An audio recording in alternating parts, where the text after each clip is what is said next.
संभल में शाही मस्जिद में जब सर्वे हो रहा था उस दौरान जो हिंसा हुई उसके निशान अभी भी मस्जिद की दीवारों पर और सड़कों पर और यहाँ की दुकानों पर अभी भी मौजूद हैं। सबसे पहले हम आपको बता दें, इसी शाही मस्जिद पर जब सर्वे चल रहा था उस दिन यहाँ पर अचानक से पथराव हुआ। पथराव के साथ ही अभी भी आप तस्वीरें देखेंगे कि जो पिछला हिस्सा है इस मस्जिद का, हालांकि जो सर्वे टीम थी वो इसके फ्रंट गेट से अंदर गई थी और जब सर्वे हो रहा था तो तीनों गलियों से भीड़ इकट्ठा होकर यहाँ पर पहुंची और उसके बाद पुलिस के ऊपर पथराव किया गया। और पथराव की जो तस्वीरें हैं वो अभी भी आप देख सकते हैं, दीवार पर इस तरीके से अभी भी पत्थर पड़े हुए हैं। दूसरी तरफ ये जो सड़कों पर कालिक आपको नजर आ रही है, जो दंगाई थे उन्होंने यहाँ पर कई गाड़ियों में, बाइकों में, पुलिस की गाड़ियों में आग लगा दी थी और ये कालिक उसका सबूत है कि किस तरीके से यहाँ पर हिंसा फैलाई गई थी। इस पूरे हिंसा की जो घटना हुई है, इस पूरे मामले के अंदर 4 लड़कों की मौत हुई है। सबकी उम्र 17 से 20 साल के आसपास की है।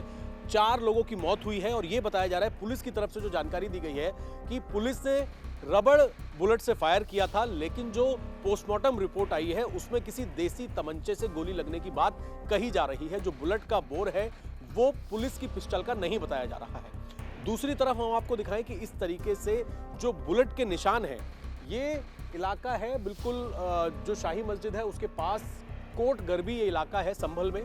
और यहाँ पर अगर आप देखेंगे तो शटर पर इस तरीके के बुलेट के निशान ये बताए जा रहे हैं, यानी कि दंगाइयों ने क्या ऊपर से फायरिंग की या सड़क से फायरिंग की, ये भी जांच का विषय है। पुलिस इन सारी चीज़ों को इन्वेस्टिगेट कर रही है। इसी मस्जिद के ऊपर से, क्योंकि सर्वे टीम और पुलिस की टीम जब यहाँ पर मौजूद थी तो जब दंगा हुआ तो पुलिस ने ड्रोन कैमरा उड़ाया। ड्रोन कैमरे में भी कुछ नकाबपोश हमलावर कैद हुए हैं जिनके चेहरे ढके हुए थे, जिससे ये लगता है कि चेहरा ढककर दंगाई प्री प्लानिंग के तहत यहाँ पर पहुंचे हुए थे। इतनी ईंटें कहां से आई, पत्थर कहां से आए? इस मस्जिद की तरफ ये 3 सड़कें हैं। सामने की तरफ ये रास्ता जाता है और जो मस्जिद की तरफ रास्ता आता है, दोनों तरफ भीड़ मौजूद थी। इसके अलावा कोट गरबी वाली ये जो जाने वाली ऊंचाई की रोड है, यहाँ पर भीड़ मौजूद थी। पुलिस यहाँ पर एहतियात के तौर पर पहले से थी क्योंकि सर्वे होना था, कोर्ट का नोटिस था, कोर्ट का आदेश था। उसके बाद एफआईआर में यहाँ के जो सांसद हैं उनका नाम पुलिस ने दर्ज किया है, साथ ही जो विधायक के बेटे हैं उनका नाम दर्ज किया है। और एफआईआर में ये लिखा हुआ है कि जो विधायक के बेटे थे उन्होंने भीड़ को ये कहा कि सांसद भी तुम्हारे साथ हैं, हम भी तुम्हारे साथ हैं, तुम्हें कोई नहीं रोक सकता है। यानी कि भीड़ को उकसाया, इबादत की जगह पर किसी को नहीं आने देंगे, इस तरह की बातें कही गई, इस तरीके की बयानबाजी हुई, जिसके बाद भीड़ जो थी वो काफी उग्र हो गई और पुलिस के ऊपर न केवल पथराव किया गया बल्कि फायरिंग भी की गई।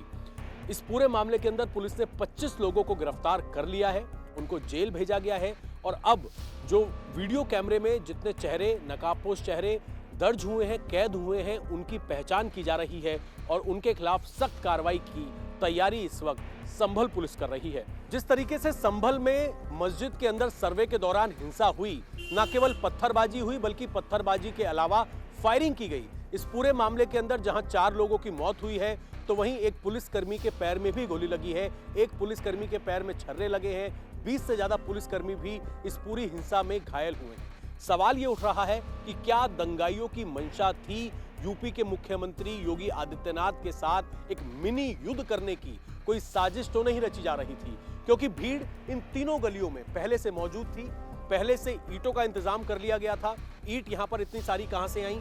जो देसी पिस्टल जिससे बताया जा रहा है कि फायरिंग की गई, वो दंगाइयों के पास कहां से आया? ये एक बड़ा सवाल है। इसीलिए इस बात की भी जांच की जा रही है कि जिस तरीके से भीड़ यहां पर पहले से मौजूद थी, उन्होंने हिंसा की और उस हिंसा में देसी तमंचे का भी इस्तेमाल हुआ, तो क्या कोई मिनी युद्ध का प्लान किया जा रहा था? इस बात को भी पुलिस इन्वेस्टिगेट लगातार कर रही है और यही वजह है कि संभल जिले के जितने बड़े अधिकारी हैं, चाहे डीएम हो, एसपी हो, एएसपी हो, यहाँ के डीआईजी हो या फिर मुरादाबाद कमिश्नर हो, आज सुबह से सभी संभल से बाहर एक बड़ी मीटिंग कर रहे हैं। इस बड़ी मीटिंग का मकसद ये बताया जा रहा है कि दंगाइयों के चेहरे, क्योंकि यहाँ पर इंटरनेट सेवा बाधित है, कहीं बाहर बैठकर सबूत जो है, चाहे वो टेक्निकल सबूत हो, कैमरों की फुटेज हो, कैमरों की फुटेज में जो नकाबपोश चेहरे हैं उनकी पहचान करने का काम हो, एक बड़े एक्शन प्लानिंग की तैयारी जो है इस वक्त पुलिस कहीं बाहर कर रही है, एक बड़ी मीटिंग कर रही है